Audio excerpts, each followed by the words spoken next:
Hello, this is Nathan, better known as CrazyhermitDM, and this is my podcast, The Hermit's Homebrew.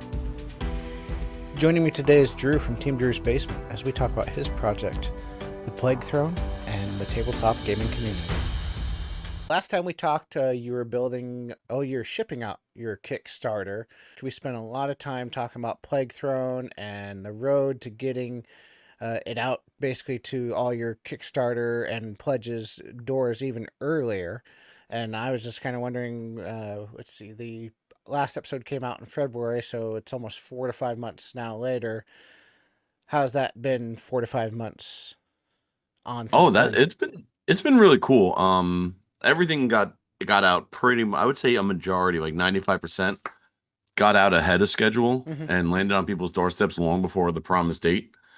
And actually long before the shipping date I gave them. But it's been good. I mean, I've been getting some orders still. It's not like when it first came out where it was booming and I was like, "Oh my God, how am I going to fulfill all these?" But it's been a journey. And then So like what's the reception um been for it? surprisingly really really good. I don't know if I think mentioned last time we spoke, it was crazy with like the way the community is and how they all got burned by the Kickstarter that was never delivered. Mm-hmm. And yeah, so I was a little nervous that, it was just going to get shut down, but everybody's been loving it and I've been getting great feedback, so I'm really excited about it.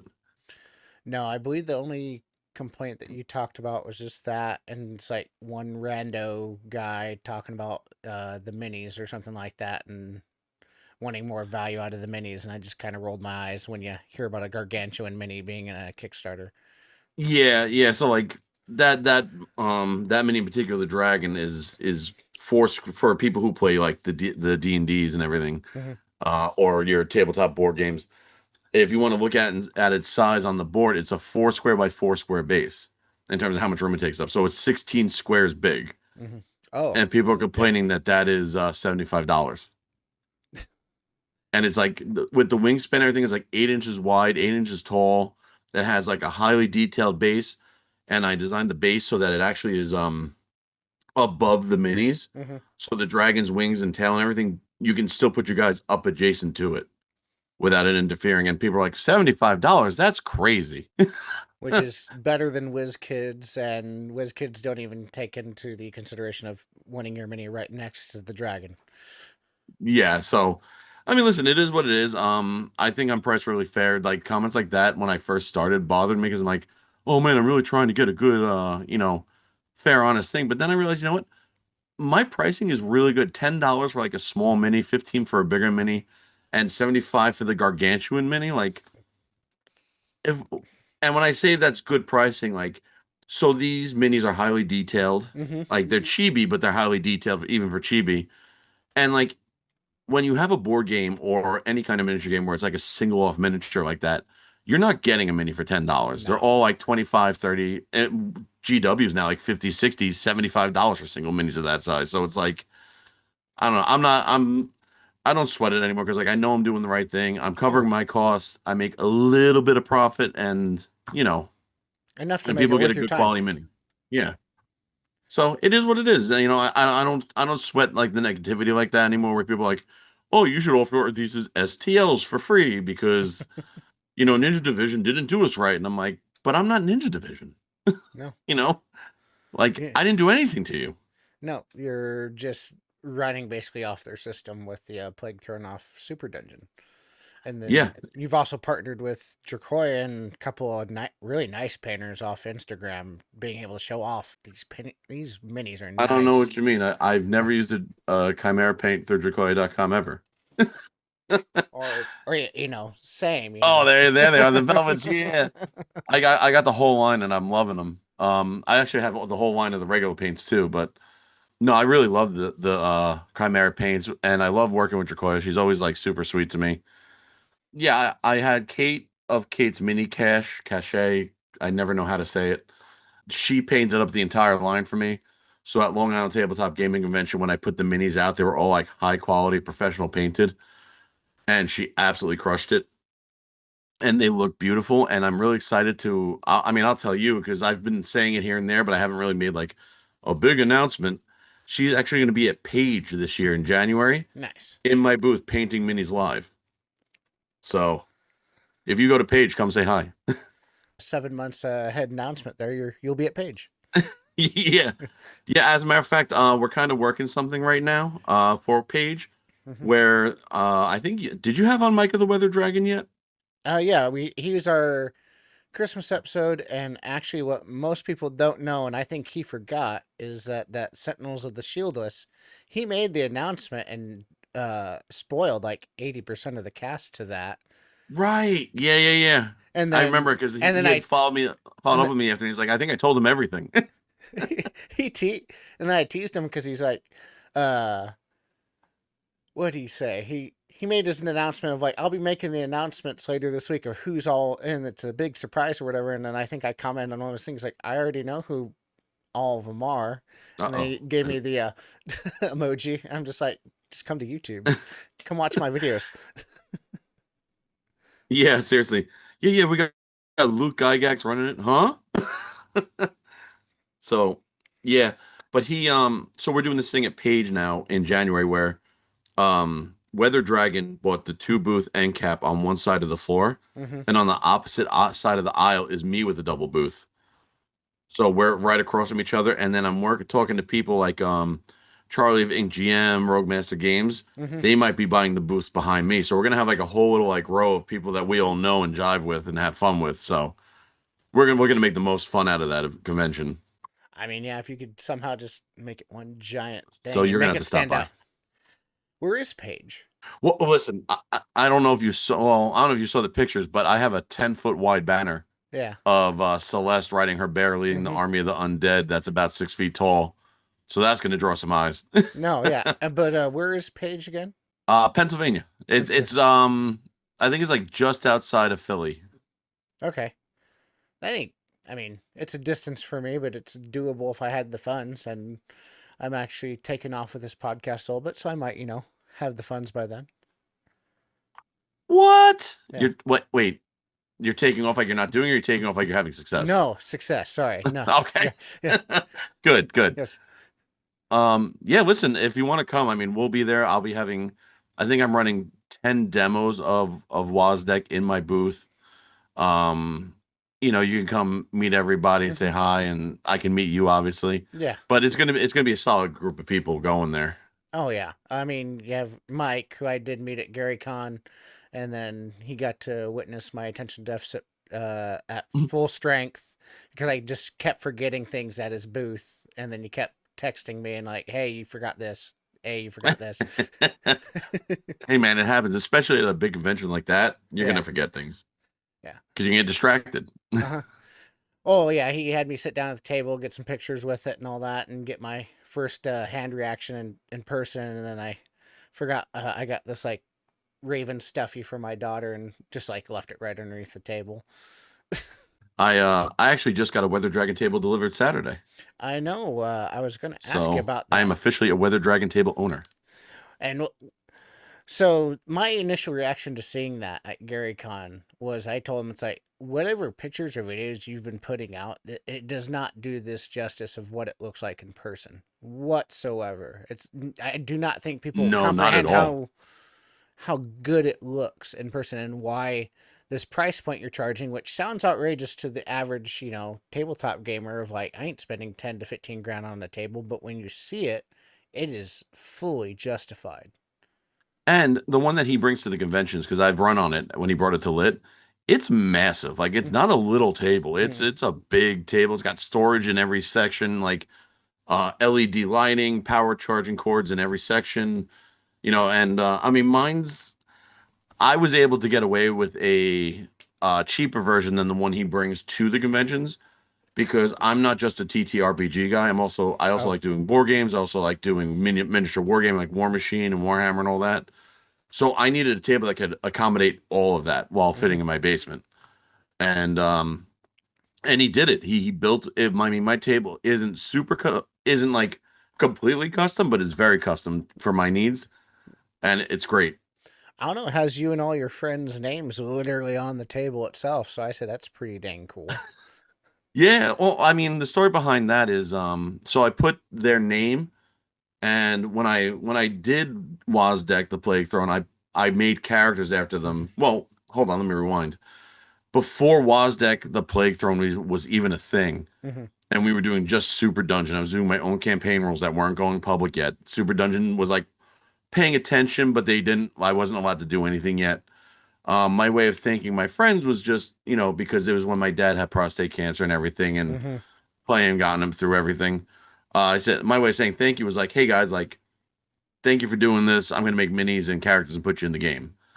And they were like, oh, that's super cool. And then, I'm this group now. The core group of WOSDEC is my father, Gary, who is Sarge, my friend Adam of like 30 plus years, who's Tunes, and my friend Pat, who's my friend of 30 plus years, is Obor.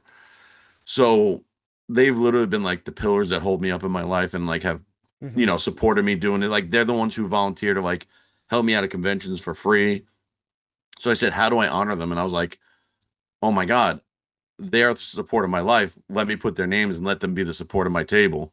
Which, as cheesy as it sounds, like it's my way of honoring them. And when they all saw it, they were like, that's so cool. So like it worked out. But um yeah, it has them and their character name on the pillar where they sit at the table. Nice. Yeah, I saw the videos on his channel and then like yours and just saw the names. And I just thought that was such a nice like touch and it like kind of really just fit your personality because you're like one of the few like not few but one of the like true down to earth kind of blue collar people I've met on here that I'm just instantly attracted to like that type of person and actually Well, wanting to thank you. know them on a personal basis as opposed to just like share my stuff. Yeah. No, listen, I super appreciate that. And obviously the feelings likewise. Yeah. But yeah, Mike did it where I can do the table basically in three different modes. Well, I mean multiple modes, but the three main modes are basically I have the topper on where I can Hmm. do, TTRPGs. I can take off the topper and do the wargaming inside. Or if I'm doing the board games like WOSDEC, I can put the trays in the side, leave the topper off, put all the board game inside the recess. And you got the cup holders, you got the separate dice trays. And I don't know if you know the guys from Crit One and Done. Yeah, They're like, I don't know them but I know of them. okay, so one of the guys from there, he wanted to always try out, WOSDEC. So I was like, well, if I'm like, funny enough, Mike's dropping off a table. Why don't you come play with us? Because Mike's going to play for the day. Hmm. And he broke the dice tray within 10 minutes of us sitting down. And Mike and my dad kept saying, "Man, you really took that in stride, man. I would have flipped out." But but Mike's face is what kept me completely grounded because Mike's jaw just hit the ground when he did it because like he was talking all Long Island Italian where the hands went flying, and I don't know what he did, but he hit it in such a way that it snapped the backing rail of the dice tray, and we were all like, "Dude, it's been 10 minutes." But he felt out. He was mortified. He felt terrible. Yeah. But it broke in such a way that like my dad's like, oh, I know how to fix this, and he took it home. He sent me a picture. He's got like 9 clamps on it, and he's got like this super tight steel wood glue. Yeah. That he's like, I'm gonna hold it like this for a week. When I give it back to you, it's gonna be stronger than the rest of the table. And Mike was like, he's not joking. That really will be like that. I mean, restaurants say that if you don't break a dish on the first night, it's bad luck. So, I hope it's good luck then. yeah. I mean, I mean, he christened your table. yeah. Well, I'm. You know what? I really wasn't mad about it because one, I try not to sweat the small stuff anymore. I mean, No. I spent a good amount of money on the table. And I've talked to Mike. Like, we're not talking about like I'm not going to give you any actual numbers, but like I would never ever obviously take a table from him for free because I'm of the mindset if you really want to support your friends, buy Yeah. their stuff, pay for their stuff. Yeah. So again, I had some custom accessories and everything thrown in. That added onto the price. It was not a cheap table, but I will tell you, man, just today I sat down at it just to sit at it. Like it's that beautiful. It's not even just a regular table. It's like it's beautiful. It's Hmm. a conversation piece. And I just sat down at it today by myself. The kids were out at school and daycare. The wife was at work, and I just sat down at it and I was like, ah, like it just felt good to sit at it. So Hmm. I mean, anybody who's listening or watching, I mean, you know me. I'm very honest about things. He does a quality product, and like if Hmm. you're really looking for a gaming table and you're like, these prices seem a little extravagant, you are getting your money's worth out of it. You really are. If And not, and he does payment plans too. It's not like he's just like, give me everything now. Like you can do a deposit and then like another payment, then a final payment. Like it's not all in one lump sum. no, So because he's a blue collar guy as well, and he realizes that not everyone has 10 to 15 grand just sitting in their bank account. right, exactly. And to be honest, he's very easy to work with too. Like any idea that I had to him, like I text him and be like, "Hey man, do you think this would work? Do you think we can do this? Do you think we do that?" And he never once called me like, "Dude, like, shut the hell up." It was always like, "You know what, man? That's a pretty interesting idea. Let me try this. Let me try that." As a matter of fact, I think my finish, the gray finish, is the first time he's ever done that on one of his tables. Yeah. So that was really cool to be like he actually and the trays that he did for me are custom trays too that he's never done before. So like it was cool like giving him ideas that he was able to innovate and make original and now he can add them to his product line forever, you know? Well, I mean, the Stashwick did the same thing for him. He gave him a new idea for a table, which is now one of his. Not that the other tables aren't nice. It's one of his nicer tables, in my opinion, and 100%. it allowed him to adapt it to other tables and update them. And I know he last Christmas was talking about how he just had a person buy a second table from them for their second house or something like that. Somebody in California that Oh, jeez. can actually afford this. I definitely Ugh, could not. no. I can't. Well, I say that. I'm so now that I got this one, I'm trying to talk to him and find out what we can do about a convention table. Yeah. Because I would love to have a nice table that I can bring to conventions and run my stuff on that isn't of the echelon of what I have in my house and what he has at conventions normally. Mm. Like, still be like that nice finished weather dragon look, but I don't need tabletop reliefs. I don't need, like, I don't want the tall pillars for the legs. I want normal pillars. So this way, when people are looking over the table, they see all my stuff. It's not blocked by anything or they're not distracted or drawn to it like that.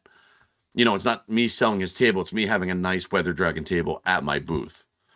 So I'm currently talking to him about that. I mean, I just got this one delivered literally on Saturday. So I'm not trying to spend that kind of money again right away. But if I could have something that I could just break down and set up where like I have the table topper and then Hmm. the four legs that come off, go to the convention, set it up, have it look nice and makes my product look better, break it down, and just keep it in the garage. Like that'd be great, you Oh, know.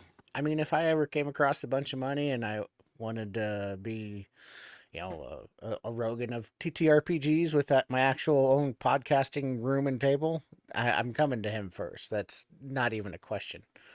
Oh yeah. And then so I mean I've been fortunate enough that I was able to pay for this out of my WOSDEC sales. Hmm. Which was really cool. And that's half the reason I was able to like in my head be like, all right, I'm okay with spending this much money on a gaming table because it's coming from my gaming account. Like Hmm. everything is fulfilled. Everything is actually I think you can see over my shoulder Hmm. the green printers. Hmm. Like I'm still currently printing stock to have just in stock. Actually, I'm fully stocked right now and then some. I think I have at least 30 of every miniature like in store in stock. I'm actually test printing something that's going to premiere at page 4. It's printing Nice. right behind me. Heck yeah. But in general, I'm not going to actually show that to anyone until page. And there is something else in the works for page that I'm going to keep tight under wraps for now. Regarding that, because there's another miniature that's going to be at page I'm going to unveil as well. Nice. Actually, if I can, I mean, I just to chat nerd with you. Yeah. I've always been a fan of like when you go to a convention and like a game, like I'm just going to use BlizzCon as an event, as an example with like World of Warcraft. Like Yeah. when you go to that convention and they do like a big cinematic reveal, like, oh my God, like Arthas the Lich King's back, like, oh my God, I'm going to freak out. I'm trying to recreate that a little bit at Page, even though I'm not famous or my game isn't that big. But at Gen Con, I'm going to have a movie trailer that I'm trying to make practical Hmm. that I just built the whole castle and everything for, and I'm gonna be filming that this week. Um, for Gen Con, there's gonna be a 20 by 10 movie theater screen, And then at page 4, I'm going to have another one where I make an announcement and show off a bunch of stuff. And then at Lit, Long Island Tabletop Gaming Expo in April, which they haven't announced yet, but I'm pretty sure it's in April. Um, I'm going to have the biggest announcement of WOSDEC and what's going on with that there, hopefully. Hopefully. Yeah. Does that have anything to do with your plans that you've been talking to me off camera about? There's a lot going on that I can't say right now. As a matter of, but well, here's what I can say. I did have a meeting just today, this morning, with the IP holders of Super Dungeon, and there were very long discussions about the future of WOSDEC, what I'm able to do, what it looks like going forward, and I'm just gonna say what I've been saying, what they say. I can't say like things have a good vibe and things seem promising, but until I get something official in writing and Yeah. we suss out all the fine details, I don't want to give away too much, but basically, I know. Well, here's what I can say. No matter what, even if I can't continue with WOSDEC in a public for sale way, I'm still going to work on it privately because Yeah. I'm going to keep growing it for my group. And I mean, worst case scenario, I just offer the rule book for free. You know, I don't put out any minis or anything. I just here's rule book number 2. It's for free for download. Like number 1, have fun, and leave it like that. I mean, that's what a lot of people like. I know there's a couple Star Wars creators that make fan films that Disney kind of copyright strike, and then when they say, "Well, we're not monetizing or we're not doing this," then they can't really do much if you're not making any money off of it. So, All right, sue me. I'll give you all the money I've made off it. None. this episode's been brought to you by. So, every GM here starts small from the experts when building a campaign, right? A tavern, a village, a few NPCs. But what if your players want something more without feeling overwhelmed? That's where Centurion 3D steps in. Their set brings over 30 build out options, infinite ways to grow your world, infinite ways to grow your table. Centurion 3D Studios is for game masters who want to stay small but go big for their players. Alright, fellow hermits, Heimdall has just dropped their new dice line, and they come in a unique LED display box that makes them look like they're pulled straight out of a mythical ancient Viking vault. And the dice themselves, they're runic. Full Thark inspired font on the faces, but the wild part is they've got this iridescent finish that literally changes when the light hits them. It's like your dice are actually filled with magic. If you want to show off the dice in a totally new way, grab one of these 5 sets, if not all of them. There's something out of the 9 realms themselves. Yeah. I have to say, despite their reputation right now with the way the Kickstarter went and everything, they've been nothing but nice to me. They've been super cool. Like they see me as like a kid in a candy store. You know, I'm a fan of the game, and they kind of let me have like free reign a little bit. But I'm also, you know, a courteous person, and I literally take it and expand on it. Like I just grow and add on to it. So they've been very gracious and like, hey man, like that sounds awesome. Go rock and roll. I want to see what you do with this. And they get excited reading what I do with it. Um, so hopefully things go well, and I can unveil more about that in the near future. But for right now, everything's kind of in a spot where I legally can't say anything other than things seem cool. Hopefully it works out. Hopefully, you can. I think without alluding to anything, another chapter for them can be possibly in the future. I'm hoping. I mean, I have to say, I mean, not that I'm the savior of the game or anything, but WOSDEC has definitely brought attention back to the game. Where I mean, literally, you see messages in like the Super Dungeon Discord where they're like, "Hey man, like I haven't played my game in like 15 years. Saw this WOSDEC thing going on. I want to check this out. Like, is anyone else playing it?" And it's like, "Oh yeah, that's cool. Like, go download the rules for free." And so that's always exciting.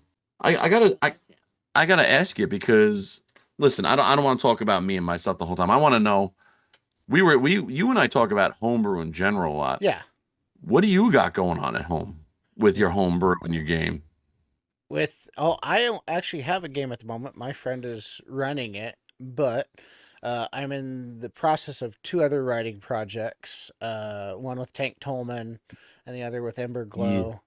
Yes. I'm working for their advent calendar. I can't talk too much on camera about it because I'm not sure if I can say anything about it. But That's fair.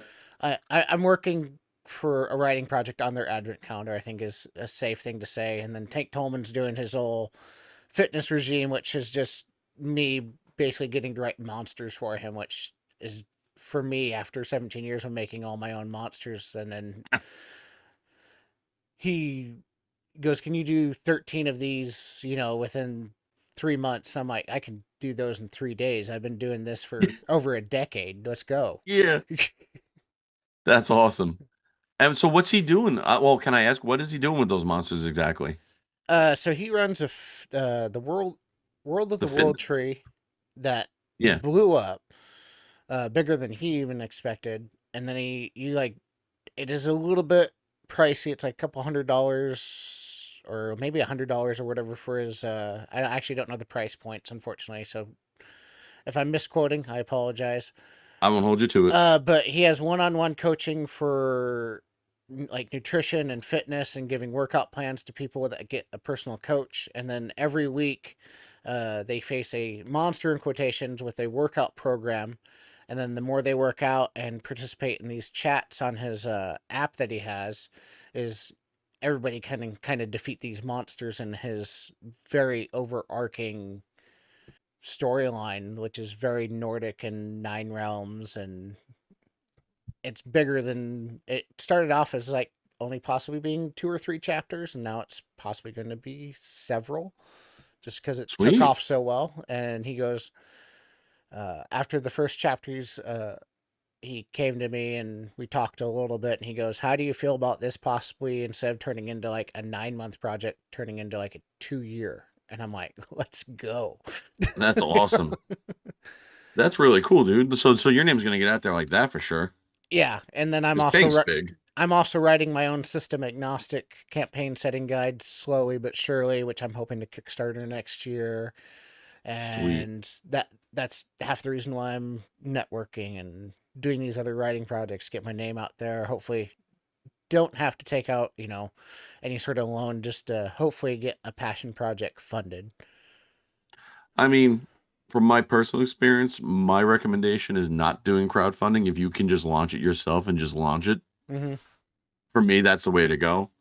I don't know if you're gonna do more. If you're doing like just books and PDF, it's probably way more likely to succeed than like doing a board game. Yeah, and But that's all I'm planning on doing. yeah, because the board game market right now on Kickstarter is disgusting. Where like I think you and I discussed this the last time, maybe where I was telling you how companies will charge $150 for an all-in pledge that's got like 150 minis in it, and then they charge you $150 for shipping, and that's where they make up their money. And Yeah. it's like if you don't do that, you're screwed, and if you don't carry it well. So my failure with the crowdfunding, like I initially was like, man, like no one, none of people backed it, but now I realize like it's a blessing in disguise because had that succeeded and succeeded to the point that like it just funded and maybe a little extra with the tariffs and everything going on in the world right now, I probably would have went bankrupt. Like there would have been no way for me to deliver that product at that point with all those extra fees. So me failing and putting it out on my own and doing everything myself, I think wound up being more of a blessing than anything else. If I could find a print on demand type publisher and all that, I know how to do the PDF stuff myself and the On design. press, What's that? on press book printing. Okay. They're the people who did my book. Fantastic quality. Really, really good. I might be getting hold of you once I get closer to that next year, then, if I don't crowdfund then. Well, I mean, listen, if you can crowdfund, absolutely do it. I mean, it Yeah. just makes things easier, but it irks me that they take 10% of it. Yeah. Like Kickstarter and GameFound, I think both now take 10%. I think GameFound used to be 8%, but now they're up to 10% too. Really. Yeah, something I might be mistaken, so I apologize if I'm wrong, but I believe that's where it's at right now. And then the other project I'm working on is, I was inspired a little bit what you're doing with the minis and all that. And then I also watched this like full tippet documentary about like practical effects and all that. And so I been Yes. talking to my 3D print guy, and also obviously Tricoya, and painting like an actual like full on house, as you saw the post towards, and Oh, gave yeah, yeah, yeah. criteria. And I eventually want to do maybe not literally a creepy house, but like that Tales of the Crypt type intro for my podcast of just the zoom Yes. into the house, and instead of like these graphics and this AI stuff, and that I don't have too much of a problem with, but I just want to stand out differently. No, I think that's awesome, and I can't wait to see that. So what I want to do with my practical effect. So you saw the pictures over the weekend of like the 3D boards I made for Super Dungeon. Mm-hmm. So what I also did was I built a castle board that has like a little chibi castle on it. What I want to do is the opposite of what you're doing, where instead of zooming in, I want to zoom out from it and like pull away from the plague throwing the plague keep and go like through the middle of the woods away and keep going further and further away until it comes to like you're behind the heroes who are looking at this line of enemies that they're gonna have to go through to even get there, and then have Celeste on top of the castle at the end. Yeah. And then my little house will kind of be, in quotations, the Hermitage or anything like that, or that's what I'll always try and claim it is. That way, it just looks like, oh, we're doing the podcast right in this like medieval looking house. And then when like the snooty adventurers come, they call it the Hermitage. Yeah. No, that's really Oh, cool, dude. I want to see that. Do it. Paint it pretty. yes. I am doing blue roofs to kind of, or Yes. shades of blue to match the old original blue wizard that I had my avatar with when I first started, and then just kind of go from there and make it look as realistic as possible while making it look fantastic, I guess. I mean, I don't know how many Chimera paints you have. Do you have just I have the velvets? I have just the velvets of the base set, and then the hots and the colds. Oh, okay. I was gonna say because if you're looking for a really good blue, I would recommend doing a mix of sea blue. Oh God, I didn't bring down my glasses and morning sky. Those are from their regular paint line. That if you mix those two, you get like that really nice old school like Warhammer Old World blue Yeah. tile shingle. That would look really cool. Ooh, yeah, it would. Yeah. And that's what I like about the Chimera paints, man. Like if I mix like 2 drops blue, 2 drops red, I'm gonna get the same purple every time. It's really great. Yeah. And then yeah, they're easy to mix. And I Oh grew yeah. and I my mom was a art teacher for college, so I already know about color theory and mixing and high pigment paints. It's just I'm the writer in a family of artists, so I was kind of the black sheep of the artists. So I have the talent and the abilities, I don't have the passion behind it to or the patience. Right. It's funny because my dad loves painting and everything, and he gets really upset with me because like I'll sit down and I'll paint a mini in an hour and a half, 2 hours, and it'll come out really, really nice. Like it's not going to be my award-winning quality, but it comes out like really, really like well above tabletop quality. Hmm. And he'll spend a week on the same mini and it won't look as good. He's like, "How do you figure out your colors? Like, what do you do?" And I'm like, I did art in college, like, and I've always done art since I was a kid. Like, I can just look at it and know if I mix this color and that color, I'm definitely going to get like some shade of this, and I'm going to experiment with that. And like, and I always say that to people too who are like starting to paint the minis because I was like, Hmm. I don't want to screw up. And take the chance, man. Gamble. Like that's how I learned how to do a lot of stuff. Well, It's just I just did it, and it's a mini. Like green that's stuff to paint off and start again. that. I mean, that's the advice I give people whenever they come into my inbox and ask, "How did I do this or that?" It's like I just did it, and I continued doing it, and I do it consistently. And this podcast, Yep. how am I getting people to listen to this podcast? I post every week. I've done it for 140 episodes. Average podcast, was it life is 10 episodes at most? Yeah. I've watched a lot of podcasts just fizzle out real quick Yeah. because they like because I feel with podcasting, it's the same thing I say about doing like 3D printing with resin or 3D printing in general, but more specifically if you're going for resin, is it's a lot more difficult than you think it is. Mm-hmm. And like you guys see the end results. Like you see, oh, look how nice that many came out. Oh, look how many episodes, the Hermit Homebrew podcast has. Like so, like I can do that, I can do that. But then like you get into it and you realize audio, mic, soundboards, replacing the pull film on the printer, getting the right resin, getting the right settings on the printer, having failures, even though you did um to quote that Star Trek quote, you can still lose even if you've done everything right. I learned that from my Lego Jupiter mini fridge sized printer upstairs that sat probably way too long, but that thing is so fidgety, and just learning layers and exposure and all that for that base of every Oh single, it yeah. seems like every different mini. I don't have the patience. It's different. I mean, I've been fortunate enough now, like with the plague throne line, I don't, knock on wood, I don't really have many failed prints or misprints anymore. Like everything is pretty much dialed in, and like now I can mass produce them. Like I print when I print Druthalion, I print 15 at a time. When I print, the smaller like Arcadian Occultist, I can print 25 of her at a time on a single plate, and they all come out perfect and pristine. But it took 4 years for me to get to the point where I Hmm. can do that now and know that everything's properly supported and like things aren't gonna fail. No, and I think that's one thing that I've touched on probably about a half dozen episodes this year alone on the podcast, is just like it takes time to learn stuff. Yeah, big time. And especially with the podcasting, man, I applaud you. Like, because for me, it's not just the stuff that you have to know technically, it's the desire and ability to consistently do it. Hmm. Like, because people are like, oh, I'll just film like 10 episodes and then I'll go from there. And like, I'll just, release those 10 episodes as I film more. But then the problem is they film those 10 and then they just stop. Hmm. It's like, oh man, that was way more than I thought it would be. Like, no, you have to film every week, every few days, have another guest. Like, you have to keep going. Otherwise, you're going to run out of material. No, and then try and stay ahead of it. That's the biggest recommendation of if you got a catalog, try and stay 3 or 4 weeks ahead of yourself. That way, if you get Yeah. sick or have a family emergency, you have you've been that squirrel that's gotten the pile of acorns as opposed to just playing around all summer.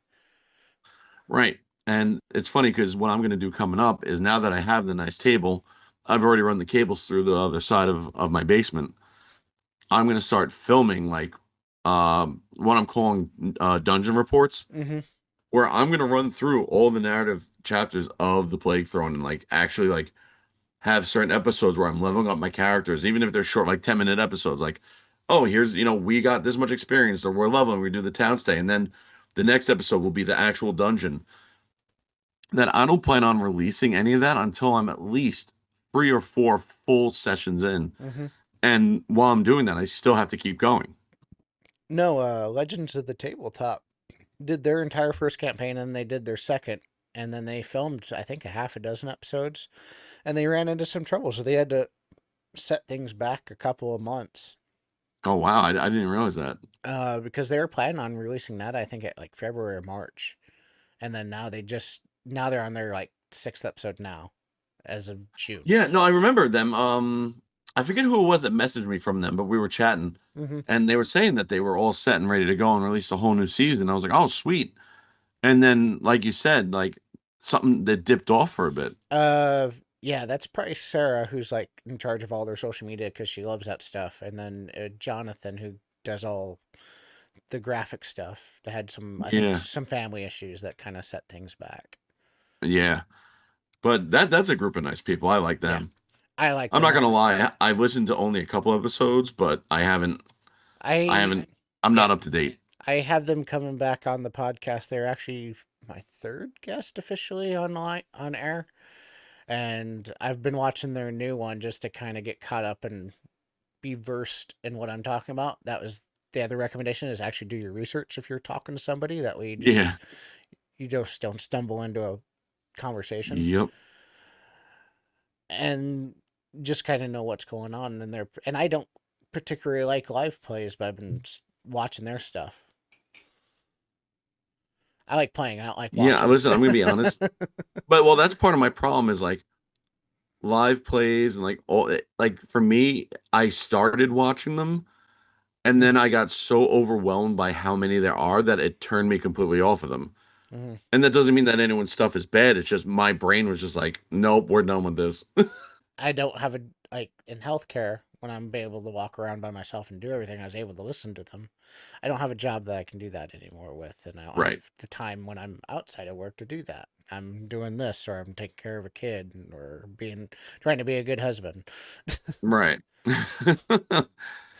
I mean, yeah, it just I don't know. And then the other thing, and I'm not talking about anyone in particular with this. This is just a general statement. I find that a lot of the podcasts that approach you are like, hey man, like check out my live play.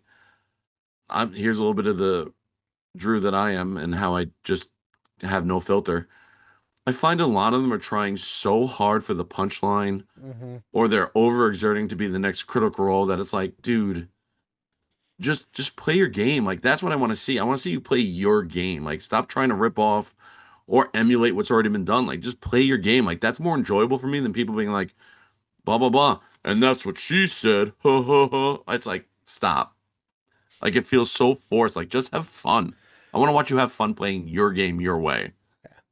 I have to admit, I am the guy at work that says that at No, least a couple times a day. So the problem isn't the quote, yeah, man. yeah, The problem is that like you're purposely setting up like one-liners in a podcast. oh yeah, Like I want to listen to you play your game. I don't want to listen to you like force quick jokes. Like, come on, like bring me to the adventure. Let's have some fun here. So, I mean, but that's me with a lot of the live actions. Like, it's hard to draw me into a live play. It really is. no. And then you have people that came in during the pandemic that are, you've only been playing 3 or 4 years, and yeah, you're experienced, but they're trying to act like they've been playing decades, and they are like dungeon masters, like they're masters at Don't what get they me do. started on professional DMs, okay? Oh no, Because I'll go on a rant that'll get me banned. oh. You Um, and me are on the same page as that because I try. I don't. Yeah. one of my quotes that I've been quoted as saying and that I absolutely don't shy away from and I'm proud of it is I feel like in the modern like what's a good word for it? And like I'll just say like the modern Dungeons and Dragons age, there's two kinds of DMs. There's a real DM and a real DM, where the first one is REEL, where all they are is doing is making social media reels of like the tropes and the I'm the DM because I said so. That's why everybody said, oh, TPK. Like, dude, like that's not what makes a good game. Like, I like the real DMs, REAL, that like listen to their players. They build a story together. Like, they're not doing this because it's funny. They're not doing this because Matt Mercer just did it. They're doing it because this is what the group gravitated towards and they built that story together and they're just perpetuating fun. Mm-hmm. Like, I'm sick and tired of watching reels of tropes of certain I almost said a couple names, but people who claim themselves to be professional DMs because they like stream and they make some money on it. It's like, listen, good for you. That's great. But like, I've watched those streams and I'm a veteran DM of 29 and a half years now, and I'm not impressed. No. Like, and people might think that I'm a jerk for saying that, and I apologize if anyone's offended by that. It's not meant to No. be insulting to anybody. It's more of you started during COVID or just after. Like, take a breath. Like, you're not the top tier DM, and you're No. never going to be in 2 years. For is like what makes you top tier DM publicly is being able to adjust and shift to every random group you have in a public setting or convention. Mm-hmm. Being a great DM in general is just like if you're a great DM with your group, it means you're listening. It Mm-hmm. means you're talking to them. It means that while you're telling the story that you're trying to tell, or you're listening to what they're talking about with that story, and you're just turning on your own heels and redirecting based on how they're reacting to build the story that they want to build and the one that you want to tell all at the same time. And that's what kills me is like I just so many people are like, oh yeah, I just got into it. Yeah, I'm the DM. I've been DMing 4 years. Yeah, I'm running Descent of Avernus. And I'm like, okay. I'm running Strahd. I know. Everyone is. And And then I don't mean to sound like an elitist. no, I no, welcome anybody to run. Please, at DM, have fun with you. If that's what your group wants, please do it. no. I actually just had Stefan Pokorny from Dwarven Forge, who's been playing since the games conception, and he actually came out with his own DM masterclass. And one of the comments I made to him is, see, you're one of the people that I'd actually might buy that from because you've been playing for 50 years. Yeah. Not been playing for 5. But that's what drives me crazy is people who've been doing it for like 4 or 5 years are throwing these master classes at PAX. And PAX is like eating up, they're like, yum, yum, yum, yum, yum. Look at these hip guys or hip girls on Instagram with all their reels and all their followers. They must know how to be a good DM. Num, num, num, num, num, num, num. They're going to draw in all these people. And you're like, okay, sure. Yeah, they might have a draw because they have that, social media presence, but it doesn't mean that they're going to offer anything of quality to people. No, it's the same as Hollywood now only casting people with depending on their follower count on social medias, which I've heard a lot of people complain about. But that's it. That's 100% valid though. Like, oh, this guy's got 7 million. They got 150. We're gonna cast a 7 million guy because that's guaranteed dollars. It's like, but are they gonna play the role right? Yeah. Meanwhile, you have a 24-year-old putting together a $10 million backrooms movie that's just smashing everybody right now. I've heard good things about it. I haven't seen it yet. I just went and saw it today. It is amazing. Is it really scary? Like, because my son's 7 years old and he wants to see it. It's not. I mean, certain part like it's tense. Like I was literally squeezing my partner's hand just because it's like tense, but it's not scary to me just because I'm a horror guy as is. Yeah, same.